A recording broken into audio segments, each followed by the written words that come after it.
think, committed to the team. You know, those old values that you really look up to in a player, like Steven Gerrard at Liverpool. You know, I think. I agree. I think Harry Kane is like Mark Noble at West Ham. Mark Noble. And Andy Moffat, I don't think you understand how Twitter works. I mean, you know, it's quite clear that, you know, unless we win the World Cup, I think the World Cup is probably required next year. We need to win the Olympics. Yeah. You know, as well as winning the League Cup, FA Cup, Premier League, and every other trophy, Europa League as well, because we're obviously in the Europa League. If we don't win that, then I think Harry Kane's probably on his bike. But I think key for us is obviously Tottenham need to win the World Cup. If they don't, then he's fucking off. He's off, yeah.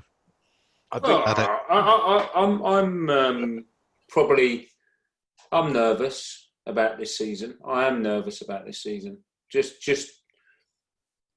why? Why are you nervous?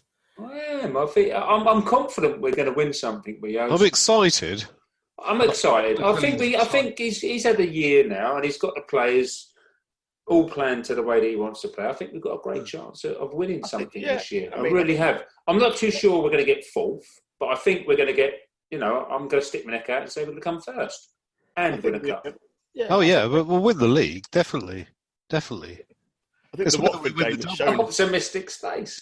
I think the Watford game has shown that, you know, it's there for us. We've shown our ambition with the Watford game, so yeah. We've just got to seriously hope that no one comes back injured from the internationals, and that team is good enough to beat Everton on Sunday. Apparently not, because they signed Alan. So Alan. Alan hasn't played for months, has he? He hasn't. Did you ever watch those? What was it? Walk on the Wild Side. With the animals that talk and stuff like that. And they used to advertise that, and I can't remember if my wife bought me a T-shirt, but it just says Alan. That's right. It's the little and then, like one. No, they're gophers or whatever. Yeah, gopher. Yeah, they're not gophers, and they go like Alan, and it ends up. At the bottom, it says, "No, it's Steve." So she's got me a T-shirt that just goes, "Alan." No, it's Steve. We lost Alan in Dortmund. I was just about to say that. Me and Rooch lost Alan. We'd had a few drinks, and the Germans got us even more drunk on the train. Well, he's turned up at Everton, mate. Oh, was it Everton? That's where he's turned up now. Yeah. Alan's turned up at Everton. So me and my big voice were shouting, "Alan!" as we were walking up the ground, and all these Germans were turning around. And I didn't realise there were sorts of Allans in Germany. Really? Yeah. Alan? It doesn't sound typically German, does it? No, but they kept on turning around. You're not Alan. Yeah. Gents, I think we're quite a way in, so I think we should all be on the Big Chief by now. Yeah, I'm moving on to that. Yeah. You're hardcore, was it? Also, have you drunk that other one as well? Yeah. My Hotspur's gone, my Solar's gone. I have got a little bit of Trinity left, actually, because you all jumped onto the Solar before I realised that we were actually going for it. You're cheating. I've got a bit of Trinity left, but I will finish that off. Steve, you never drink this quick when we're in the actual bar. I'm at home though. I haven't got to worry about the train and all that sort of shit. When this is over, Andy's doing the editing, I'm going to bed. Yeah. I'll be here for about. I'll be here for about 6 hours doing this editing. All right, and there's another quick one from Alex. LXD1. Ericsson is allowed to leave, or is going to leave Enter, isn't he, because they don't want him. Would we take him back, gentlemen? No. When you leave Tottenham, you never come back unless you're Robbie Keane or Sheringham or Defoe. I'd take anybody else. I'd take him back 100%. Yeah. Yeah, but there's no way Levy's going to pay the same that he sold him for. You know, Inter are going to want 20 million quid. He's on a contract. Have you? Oh no! Oh, you haven't watched. No, but you have watched All or Nothing. You have watched some of the. How many did you get through? I know we're going to talk about this in a couple of days, but he won't come back. He won't come back. I'm 2.5 in. Levy said that Ericsson was a good, was a good guy, and Mourinho said that he liked him and he worked well and all that sort of stuff. So, Levy might take him back if he's committed to the cause. And for the right price as well, which will be less than 20 million. So I can't see him coming back. He's tied into a 3 or 4 year contract. I don't think he'll want to come back. He wants to try something new. Yeah. Again, he tried something new. It didn't work. The grass wasn't greener. Yeah, but he's had COVID and everything else. He's just got to get settled. Ericsson. I've never seen a player run so much. He does run a lot, but he covers the most ground. He's the fittest guy at Tottenham. He was the fittest guy. He ran more than Delhi. He ran more than Sissoko. Yeah. And I watched a game with him against Arsenal, and he made us all look like a right mug all game. We beat 1-0. That's not difficult, is it? I know, but it was just on the day. I know. He was mustard on the day. He has a lot of intensity, but the problem is with Ericsson, he never gets his foot in. He doesn't tackle. That's the problem with him. Namby-pamby. But the thing is, though, you say about, Ericsson running miles and miles and miles. I mean, Forrest Gump ran for miles and miles and days and days. And he never kicked a football, did he? So, he didn't, actually. That's a good point, actually, there. Yeah. So we shouldn't take Ericsson back on that basis. Exactly. Let's get Forrest Gump on board. Well, yeah. Do you know where he is? Does he have an agent? Well, he had COVID recently, didn't he? So I don't know if it's any good. But just cracked open the Big Chief now, Andy. What was the inspiration behind the Big Chief? Because it really packs a bloody punch. I mean, for a 5.5, I've had 5.5% lagers and been fine. And this seems to be 5.5 masquerading as a 10.5%. Yeah, but the thing is, it's very drinkable. That's the problem with this. That's it. And in fact, I think you should actually go to court on the basis of brewing this, because it's very, very dangerous. And also, one thing I'll just point out as well, that Tom the expert, Tom Lannon, the Redemption regular, he tweeted a couple of days ago that I apparently had an out-of-body experience after drinking Big Chief, which... I think that's entirely possible. Right, I'm going to get my Big Chief. He said I'll blame the San Miguel for that, but my lawyers are talking to his lawyers, so hopefully we'll reach some sort of come to an agreement. Yeah, exactly. But yeah, where did it come from, Andy, and what was the inspiration behind it? So I guess we wanted to. Originally, we were thinking of something like an ESB, kind of Fuller's ESB, but Fuller's ESB you can't call it ESB. Fuller's has trademarked that name, really. So it's kind of seen as a bit of a style, an extra special bitter. But so we kind of morphed it into an IPA, if you like. So it's probably on the lower end of the hoppiness for an IPA. And it's probably more of a British IPA style than it would be, a kind of an American IPA, because hops are a bit more subtle. But there's New Zealand hops in there. And the New Zealand hops are fantastic. They're really, really good.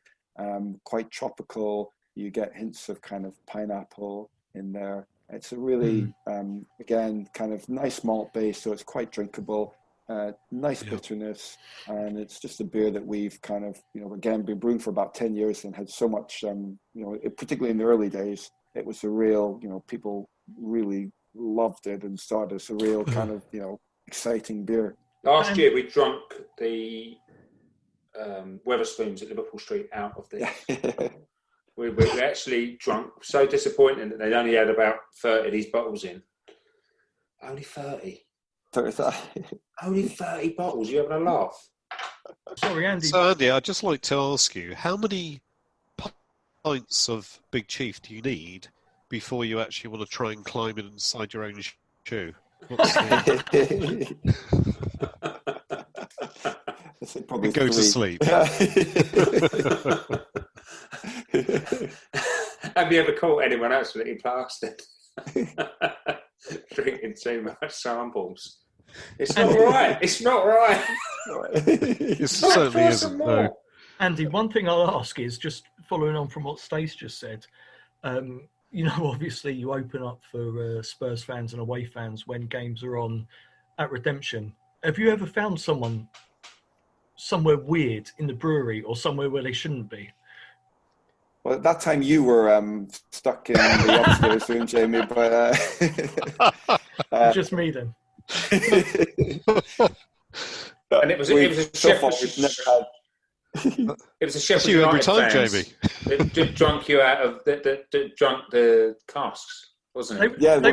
They were the ones that turned up with the chicken, weren't they, in a bowl? Yeah. What?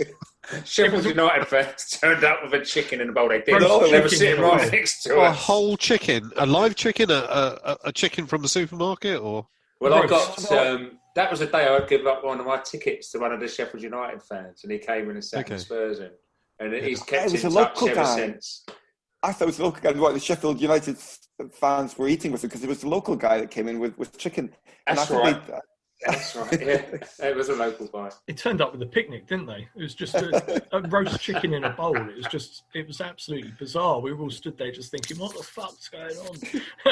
Well, there's a funny story about Sophie Tang that does a Malaysian. They did ask, and I said, "Yeah, okay, no problem." You know Sophie Tang that comes in and does your Malaysian food. Tangy tasty, yeah. Yeah, that's it. So.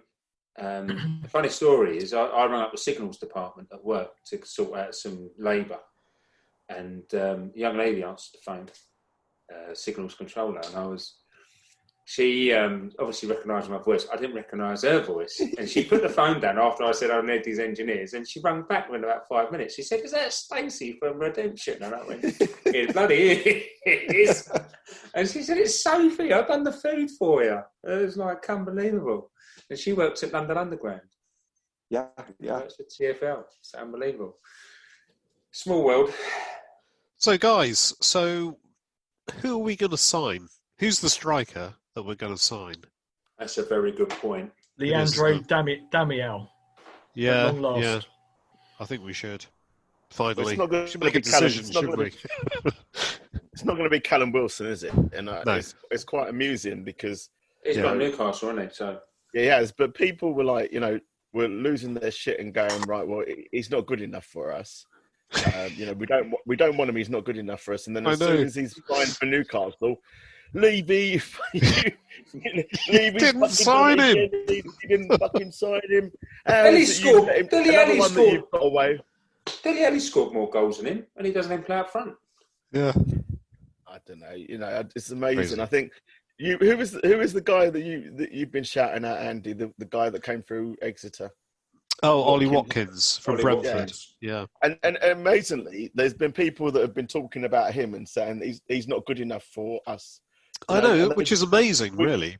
Yeah. Well, can I just say a quick thing about that? Sorry to interrupt everyone. He plays in a side that plays football. The Brentford are a very footballing side. They are. The polar opposite. They're lovely to watch. Brilliant. They're the polar opposite of what we do. No, not totally, mate. Not totally. No, you say that, though. But we're more direct. Our goalkeeper kicks it long out to the wing backs. Which I don't mind. It's the final third stuff I like. But their first playoff game, they were awful. They didn't play any football at all. So all this stuff about nerves got to them. No, but I think it's all about context and the opposition and the actual how the game develops. I mean, there were a couple of games. So we are going to cover this in a couple of days, but a couple of games where where you listen to Mourinho's pre-match talk or his halftime talk, and he's talking about pressing. And we never saw any evidence of pressing going on in those matches prior to the lockdown. Break. So so right. prior to, but allegedly at half he talks time about it all the time. He talks about we need to press and press high. So what we hear about teams playing and like the rumours about how they play, not necessarily what the evidence of what we always see. In my opinion, So I think in the second game, Brentford certainly looked a threat, and they looked more like the side that we were told that they would play like. But in the first game, they didn't play any football at all. No, they didn't. They bottled that game. I thought, totally. I'd like to see. I'd love to see Watkins maybe given an opportunity. Yeah. He looked quite promising from what I saw. As you say, Andy, he's rapid. Yeah, he's fast, but he